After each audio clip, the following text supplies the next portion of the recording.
जीवन है ब्रह्मचर्य जीवन है, ब्रह्मचर्यहीन जीवन मृत्यु है। पूज्यपाद शिव बाबा जी महाराज साक्षात ब्रह्मा, जिसको ब्रह्मचर्य धारण करना है ध्यान देकर सुनिए। सबसे पहला कार्य उसकी दिनचर्या में, चाहे बच्चा हो चाहे जवान हो या जो कोई भी हो, सूर्य उदय के पहले रात्रि के चौथे पहर में जाग जाना चाहिए। अपने तो अर्धरात्रि के बाद ही जाग जाते हैं, चौथे पहर में प्रातः 4 बजे बिल्कुल जाग जाना चाहिए।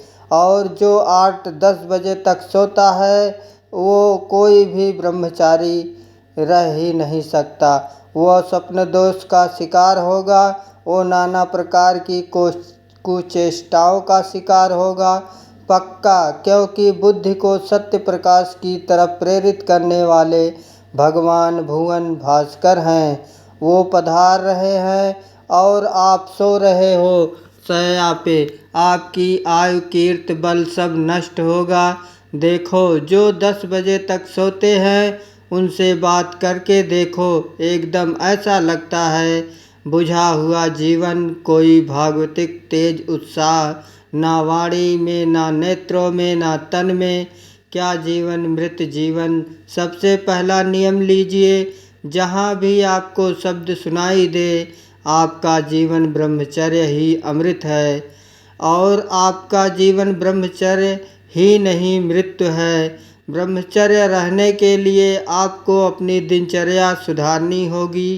प्रातः 4 बजे आपको उठना ही होगा, तभी आप ब्रह्मचर्य रह सकते हैं। अगर आप नहीं उठते हैं तो आप देख लेना इसका आध्यात्मिक प्रभाव पड़ता है। आप देखिएगा 3 बजे से लेकर के सूर्य उदय तक अगर आप सोते हैं तो आपका स्वप्न दोष बढ़ेगा, आपका संयम बिगड़ेगा। अगर आप कोई ऐसी कुछ इष्टाएँ नहीं किए हैं तो स्वप्न दोष की संभावना ही नहीं होती है। आप बाल्यावस्था से कुछ इष्टाएँ करते हैं, संयम विरुद्ध रहते हैं, तो आप ना चाहते हुए फिर सामर्थ्यहीन हो जाते हैं, ब्रह्मचर्यहीन हो जाते हैं। बहुत ध्यान अध्यात्म में जैसे पूरा मकान बनने के लिए नींव मजबूत होना जरूरी है, चाहे जितना खंड का बना लो, आप नींव मजबूत नहीं है तो वो फिर मकान ढह जाएगा। ऐसे ही ब्रह्मचर्य हर मार्ग की नींव है। चाहे जिस मार्ग पे चलना चाहो, चाहे जिस संप्रदाय में चलना चाहो, चाहे लौकिक मार्ग हो या पारलौकिक, आपका ब्रह्मचर्य नींव है जीवन की। इसको मनोरंजन मत समझो। कैसी तुम्हारी दुर्बुद्धि, अपने हाथ से तुम अपना नाश करते हो। सावधान, जब प्रातः काल उठो, कोई भी हो, अगर थोड़ी भी आस्तिकता है तभी तो ब्रह्मचर्य की भावना आप धारण करोगे। तो उठकर पहला कार्य प्रभु का स्मरण।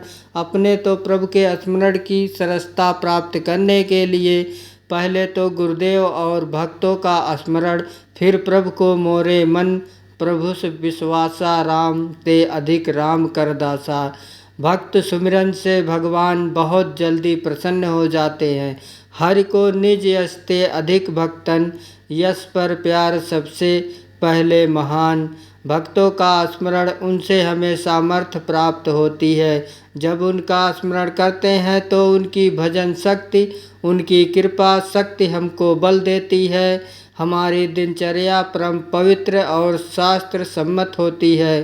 फिर बिना, जैसे आजकल वो चल पड़ा है, चाय काफ़ी बाबा मना करते गए, ये दिनचर्या ब्रह्मचारी की नहीं है होती कि आप सुबह उठे चाय पिए फिर सौंप नहीं।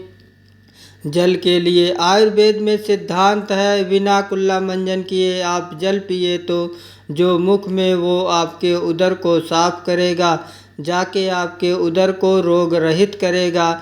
जाके अधिक से अधिक पानी, अगर उल्टी हो जाती है तो और अच्छा होता है। जैसे आप पिए 2-4-10 कदम टहले, अगर उल्टी कर दिया तो बहुत अच्छा होगा, क्योंकि पित्त और सब गर्मी निकल गई, नहीं हो रही, पच गया। फिर इसके बाद आप शौच स्नान आदि क्रिया कीजिए। कीजिए। फिर पवित्र जब शरीर हुआ तो जैसे भजन आवश्यक है वैसे व्यायाम आवश्यक है। वैसे आपको 2 किलोमीटर दौड़िए। कुछ शारीरिक ऐसा व्यायाम, कुछ ऐसे भी व्यायाम करते हैं। ये कोई व्यायाम पैर से, ये कोई व्यायाम का मतलब पसीना निकले शरीर से। आपके शरीर पसीना निकालने के लिए 1-2 किलोमीटर दौड़िए। ब्रह्मचारी बनना है तो ब्रह्मचारी बनने के लिए भी तो चाहिए ना। अब आधा घंटा पद्मासन, 30 मिनट कोई बहुत नहीं होता। बैठ करके आप प्राणायाम, अनुलोम विलोम भी आजकल शिक्षाएं दी जाती हैं, इसकी आपको कीजिए। आसन पर बैठिए, आपका शरीर स्वस्थ रहेगा। फिर अगर आप विद्यार्थी हैं तो जैसे हम शास्त्र स्वाध्याय करते हैं उसी भावना से आप विद्या आप देखो। अगर स्मृत आपकी प्रवीण ना हो तो बताना।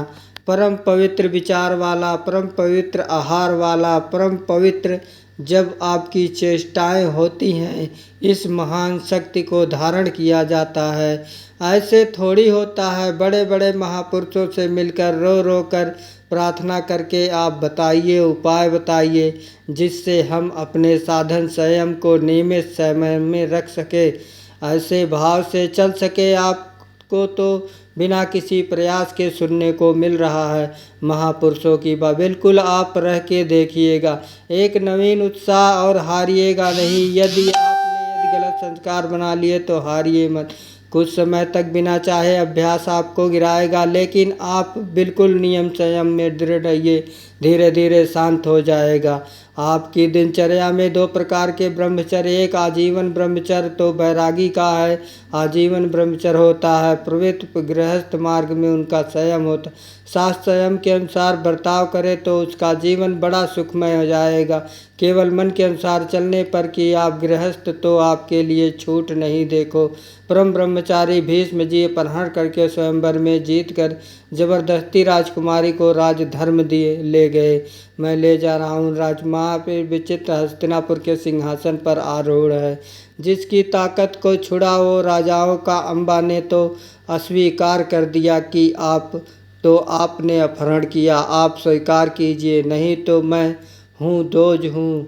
अब उस स्वयं को भूल गए। भारत प्रसंग में राजा राजा क्षमा रोग हो गया और मृत्यु को प्राप्त हो गया। बहुत सावधानी, ऐसा नहीं कि आप गृहस्थ में हो तो आप, यह कोई आपके लिए धर्म नहीं है। धर्म संतान उत्पत्ति, भगवान की सृष्ट पूजा के लिए, वो भी संयम भगवत भाव से स्थित रहते हुए। ये मनुष्य जीवन ऐसे बर्बाद करने के लिए नहीं मिला है। मनमानी आदर, यति सत्संग, समाज स्वाध्याय, चाहे स्त्री शरीर पुरुष शरीर, पशुता रहती है, वीर प्राण मन, इन तीनों घनिष्ठ संबंध है। एक भी स्थिर हो जाए तो तीनों स्थिर हो जाएंगे। ब्रह्मचर्य ठीक, मन एकांत और प्राण सूक्ष्म। सूक्ष्म प्राणों के द्वारा ही परम योग को प्राप्त किया जाता है। स्थूल प्राण बहुत खाना, बहुत चर्बी बढ़ाना, यह साधन हो पाएगा। शाम ऐसे आटा लगा दिया जाए, उड़े ना। श्वास पर श्वास चल रही है, उस आटे पर धक्का भी नहीं लगना चाहिए। तब समझना चाहिए कि प्राणवायु सूक्ष्म हो रही है। इन बातों का कोई ध्यान ही नहीं हो रहा, बस मनमानी आचरण। बहुत इतना खा लिया और उसी पचाने में पूरी शक्ति लग गई। भजन और एकाग्रता और इंद्रिय संयम तो बात जाने। इतना पा लिया, वीर प्राण मन तीनों का परस्पर घनिष्ठ संबंध है। उपासना में तीनों का बहुत बड़ा योगदान है। प्राण सूक्ष्म देखो, जब आप सांस लेते हैं आराम से और नाम चल रहा है, अभी स्थूल प्राण है, बैठे सुनाई दे रही आवाज़ प्राणवायु सांप की सी फुफकार निकल रही। आप साधक हैं, आप उपासक हैं, तने स्थूल प्राण तो आप मंत्र कहाँ चला पा रहे।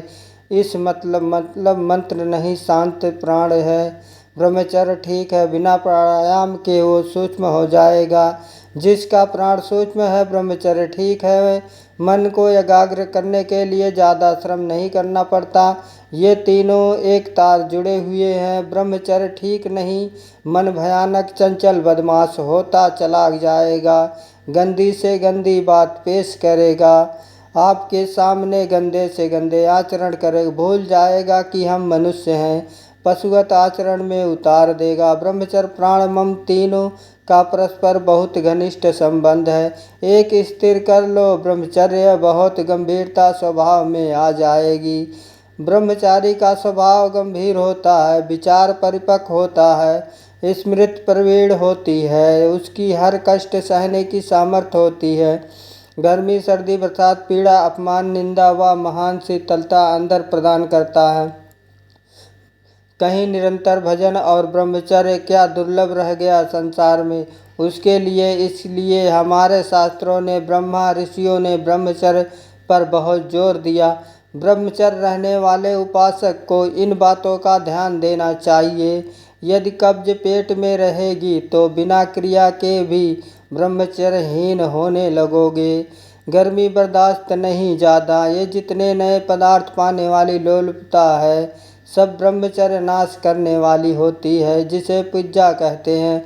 इसमें ऊपर लेप लगाया जाता है जो बनता गरिष्ठ है भुजा, पाचन तंत्रों पर भारी प्रभाव बनाकर कब्ज बनाने वाली चीज़ें। आपको ये 32 दांत दिए गए, वे अच्छे से चबा चबा के लुगदी थोड़ा खाओ। बहुत देर चबाकर स्वाद लेकर के अंदर तजब किया तो जो मुख में पाचन या रोज थूक आदि निकलते हैं, उससे ऐसे रस होते हैं जो उसको पाचन करते हैं। ये भोजन का बहुत योगदान है। अगर कब्ज हो रही तो अनुभव में लाई हुई वस्तु है। ये इसबगोल की भूसी और छोटी हर्र जैसे 1 चम्मच 1.5 चम्मच इसबगोल की भूसी, और अगर आप पहली बार तो आधा चम्मच हर छोटी वाली हर मिला लीजिए और 250 ग्राम दूध में पकाकर के सहन वो। ऐसा नहीं करेंगे तो आपका पेट साफ कर देगा। 10-15 दिन लगा वो, धीरे धीरे आपके हाथों से वो ऐसा यही सेवन किए, बहुत समय तक सेवन किए, क्योंकि कभी ऐसे जैसे रूखा सूखा मिला, कभी ना मिलाते ऐसे कब्ज की तो ये पास रखते थे। थोड़ा ये सब गुल की भूसी और हर दूध में मिला के थोड़ा पानी ले लिया, थोड़ा कम प्रभाव पड़ेगा, पर वो धीरे धीरे अति ऐसी औषधियाँ जो हाथों को जाके वो भी ठीक नहीं है, क्योंकि वो सीधे इतनी गर्म होती है, ब्रह्मचर्य का नाश कर देगा। बहुत संयम की आवश्यकता है ब्रह्मचर्य के लिए। जो कब्ज मत होने दीजिए और जल की कमी नहीं होनी चाहिए। 2.5-3 लीटर जल तो होना चाहिए।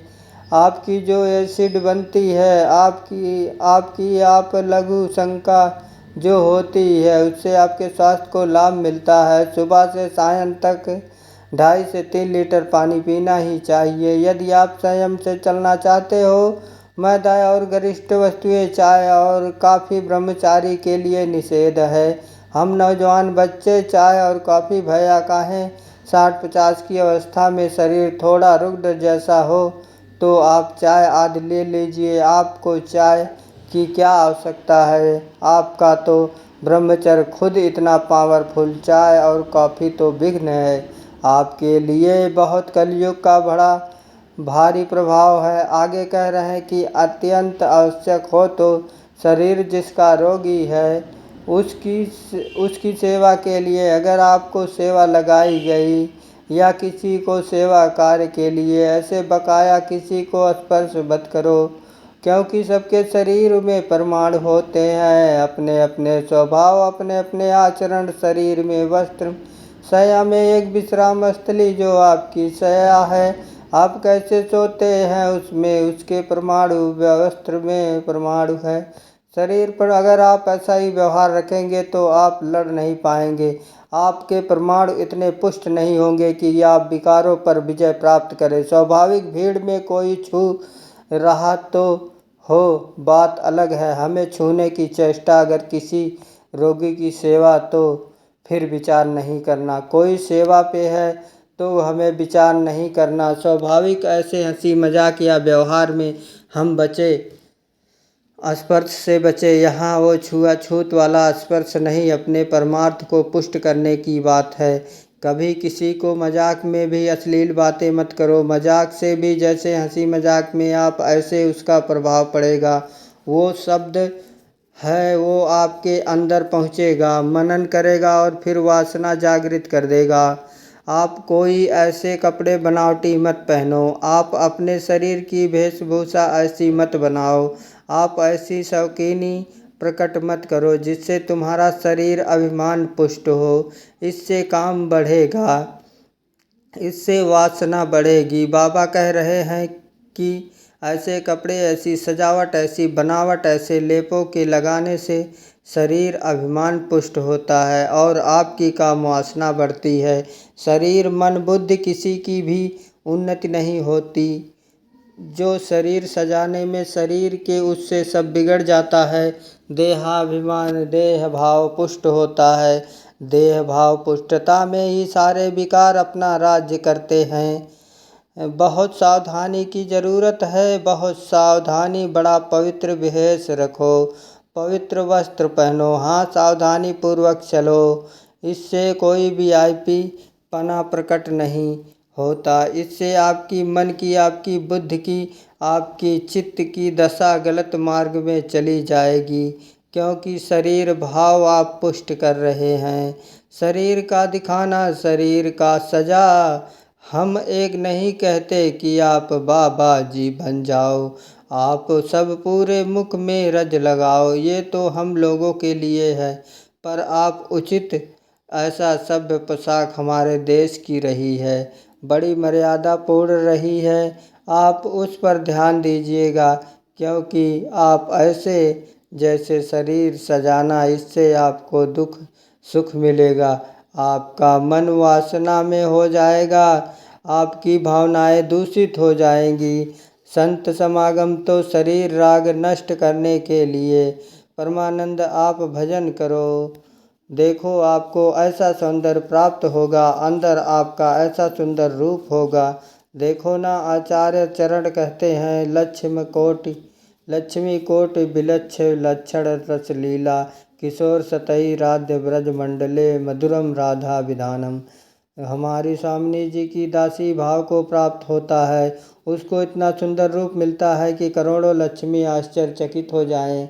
ऐसे राधा दासी का स्वरूप होता है। इधर आओ, इतना सुंदर रूप प्रिया प्रीतम का, इतना सुंदर रूप आपका, और ऐसे महासुख में निमग्न होना। ये चमड़ा सजाते सजाते तो कितने जन्म बीत गए, और इसी चमड़े में आग लगाई जाएगी, यही चमड़ा गाड़ दिया जाएगा। प्यारे, कुछ समय के लिए मिला है, इसी से तो राग मिटाने का अवसर है। आप इसको सजा के और वासनाओं के खेल में उतार रहे हो, कितनी बड़ी हानि कर रहे हो। अभी आप समझ नहीं रहे, इसलिए आपको बुरा लग सकता है कि हमारे पहनावे पे बोल रहे हैं। हमारे ऐसे नहीं, आप अच्छे से अच्छे कीमती वस्त्र पहनिए, पर उसकी सादगी होनी चाहिए। आप अच्छा पाइए, आप अपने उचित से शरीर का श्रृंगार कीजिए।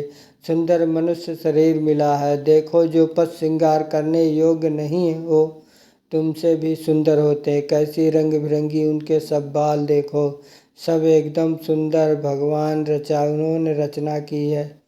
तो आप तो हाथ में अपना हाथ सर उतना, जिससे आपका हृदय मलिन होकर वासनाओं के प्रवाह में बह हमारे देखकर किसी के हृदय ऐसा गंदा भाव ना आ जाए। दोनों अपने को बचाओ और दूसरी तुम्हारे मन में काम भाव पैदा कर दे। ऐसे पदार्थ मत पाओ, अनुभव करो। भोजन पाते हो, पाने के बाद भजन में मन लगा रहा है, वासना में जा रहा है। तो क्यों जा रहा है? क्या आज नया पदार्थ पाया और उस पदार्थ को जीवन भर के लिए छोड़ दो? अनुभव करो, जब कभी किसी साधु को पवाना हो तो नाम कीर्तन करना, कोशिश करना कि आपका चिंतन भी भागवतिक हो, क्योंकि उसका प्रभाव पड़ता, आप जो बनाते हैं उसका प्रभाव पड़ता है। एकदम शीशे की तरह अंतःकरण हो जाता है, एक एक बात दिखाई देती है। तो जिन पदार्थों के पाने से जैसे प्याज लहसुन मना किया जाता है, वैसा निषेध नहीं कि जैसे मनसाद, ऐसा ये तमोगुण पैदा करके वासना प्रवृत्ति को बढ़ाता है। इसलिए मन किया गया मना किया गया है कि अगर आपको दीक्षा लेनी है, आपको भजन मार्ग में चलना है तो रोकना पड़ेगा। ये निद्रा, आलस, प्रमाद, तामस, क्रोध, वासना इसको प्रकट करने वाला है, इसलिए संतों ने इसको निषेध कर दिया। नहीं तो इसकी उपज बड़ी पवित्र होती, वहीं पैदा होती, भूमि में होती तो उसका प्रभाव जैसे तुलसी के पास में गांजे का पेड़, वो भी वैसी जगह मिलेगा, लेकिन वो प्रभाव तमोगुण पैदा करके व्यसन हो गया। तुलसी जी परम पावन, भगवत अनुराग बढ़ाने वाली बन गई। और कोई भी सुगंधित पदार्थ जब तक प्रसादी ना हो तो शरीर में नहीं लगाना चाहिए, इसका प्रभाव पड़ता है रजोगुण पैदा करके भोग वासना प्रकट करता है। श्री जी को अर्पित भक्ति हो गई। हमारी श्री जी की आरती। अंग की गंध या औषध के लिए आप ले सकते हैं नियमानुसार व्यायाम, भोजन उतना जो पच जाए। अगर आपको शाम को टाइम हो, खट्टी डकार आ रही हो, फिर बैठने की ज़रूरत नहीं, उपवास करो, दूसरे दिन पाना, कोई मर थोड़ी जाओगे। आपकी आंतों को थोड़ा विश्राम मिलेगा। प्रतिदिन सोते समय दांतों की सफाई करके सोएं। आपके दांत ठीक होने चाहिए, क्योंकि आप अच्छे से चबाएंगे तब आपकी पाचन शक्ति ठीक होगी। 2 बार स्नान ब्रह्मचारी को अत्यंत आवश्यक है। और यहाँ पे ठंडा ठंडा जल, ऐसे यहाँ तो कई बार जल डालिए। जैसे ऊपर स्नान किया, फिर आधे यहाँ नाभि से लेकर 10 कमंडल कम से कम, ऐसे आराम आराम से आपके ब्रह्मचर्य की बहुत पुष्टता होगी और आपकी गर्मी शांत होगी। रात्रि के समय सोते समय विचार कीजिए, आज हमसे कौन सा विचार, कौन सी चेष्टा ऐसी गलत हुई जो नहीं होनी चाहिए, और उसको नियम लेकर दूसरे दिन से ना होने पावे। आप खुद विचार कीजिए। मांस और शराब और ई नशा का तो कहीं प्रवेश ही नहीं, पर धोखे से भी कभी बिल्कुल नहीं ब्रह्मचर्य रहना। अब वो खेल खेले, उनकी बात अलग है। महापुरुषों की, वो तो 10 तोला जहर भी खा के पचा जाते थे। ऐसे संत तो हमको पहले कोई भी व्यय साधना में देखो। सबसे पहली गलती तो यह होगी कि वो व्यसन हमें अपना चिंतन कराएगा। समय पर हमें कोई व्यय नहीं करना। और ध्यान से सुनिए, ब्रह्मचर्य पालन के लिए इमली और खट्टे पदार्थ बिल्कुल जहर है। ब्रह्मचारी के लिए, ब्रह्मचर्य पालन के लिए लाल मिर्च, प्याज, लहसुन, गरम मसाला, जो सब्जी, ये बढ़िया। दोपहर में भोजन के पश्चात 15 से 30 मिनट तक विश्राम, सोना नहीं है। करवट थोड़ा इधर मध्य में बाएं ले उठ के बैठे। दिन में नहीं सोना। जो रात्रि में सेवा करते हैं उनके लिए छूट है। रात्रि में बंगला बना रहे हैं श्री जी का, ये जो सेवा परायण है, जिनका अखंड नाम कीर्तन हो रहा, अब रात्रि में ही कीर्तन है। दिन में सोना नहीं, रात्रि में कीर्तन करना है, तो चल कैसे पाएगा वो। दिन में सो ले, सायंकाल में समय भोजन निषेध है। संध्या का समय हो रहा हो, भोजन निषेध है। शास्त्र स्वाध्याय निषेध, उस समय कीर्तन, नाम जप आदि। और रात्रि में भोजन पाने के 30 मिनट भ्रमण करें। भोजन पान पचाने के बाद घूमिए, फिर शयन कीजिए। अगर ब्रह्मचर्य रहना नहीं, सब खा पी के और दूध पी के फिर सो गए, फिर नहीं ठीक रहेगा। दिन में उपासक तो कभी नहीं सोना चाहिए। यह छूट उसके लिए जो रात्रि में सेवा प्रय है, जगते हैं। यदि रात में आपको जागना पड़े तो अपनी नींद पूरी करने के लिए उससे कम समय में काम चला लीजिए। सोते समय भगवत चिंतन अत्यंत आवश्यक। यदि आप सोते समय छूट दे दी तो गलत चिंतन उस समय जरूर होगा, और गलत चिंतन हुआ, अगर सो भी गए तो धोखा हो जाएगा। अगर जागते रहे तो धोखा हो जाएगा। सोते सोन के समय ऐसे सावधान रहो जैसे मरने वाला सावधान रहता है कि आप तो मृत्यु आ रही है। राधा राधा ऐसे सावधान। जब एकांत में तो बिल्कुल सावधान। उस समय क्या करते हैं हम लोग, असावधान हो जाते हैं, छूट दे देते हैं। अगर मोबाइल है तो मोबाइल में लग गए, नहीं तो चिंतन मनन कहीं ना कहीं भटकाव में आ जाएगा। भटकाव में आ जाएगा, हमसे धोखा हो जाएगा। बहुत सावधानी बात मान लीजिए, आपका एकांत परम पवित्र और सावधानी पूर्वक होना चाहिए। जब तक नींद न आए अपने लोगों ने तो अभ्यास किया, गुरुजनों की आज्ञा से कि जैसे आप अब दिनचर्या पूर्ण हुई, अब शयन करने जा रहे तो माला ले बैठ गए। जब तक ऐसे नहीं हुआ तब तक माला नहीं हटानी। बैठे जब लगा अब सो जाएंगे, कभी कभी माला छाती पे रख के सो गए, फिर जगा, फिर शुरू हो गया भजन नहीं। अगर भजन उस समय एकांत में नहीं करते तो बकवास है, ब्रह्मचारी नहीं बन सकते। बहुत चंचल मन है, किसी ना किसी बहाने से आपको धर्म भ्रष्ट करेगा, ब्रह्मचर्य भ्रष्ट करेगा। बहुत सावधान, उपन्यास, अश्लील पुस्तकें। अब बाबा के समय तो मोबाइल नहीं चला था, ना नहीं वो लिख देते थे, यह कभी ना पढ़े, ऐसी कोई बातें ना पढ़े, ऐसा कोई दृश्य ना देखे। ब्रह्मचर्य जो साधना है, इसमें व्यर्थ समय नष्ट करने वाला ब्रह्मचर्य नहीं रह सकता। आप अपने कार्य में रत रहिए। कार्य से विलग हैं तो आपका चिंतन ब्रह्मचर्य की पुष्टता के लिए भगवत चिंतन, महापुरुषों के चरित्रों का चिंतन, इससे आपकी बुद्धि प्रवीण होगी और आपके अंदर जो मनोवासनाएं हैं उसका नाश होगा। फिल्म, सिनेमा, नाटक देखने वाला कभी ब्रह्मचारी बन ही नहीं सकता। अब देख लो भाई सावधानी पूर्वक, इसलिए ब्रह्मचर्य महान साधना की भूमिका है।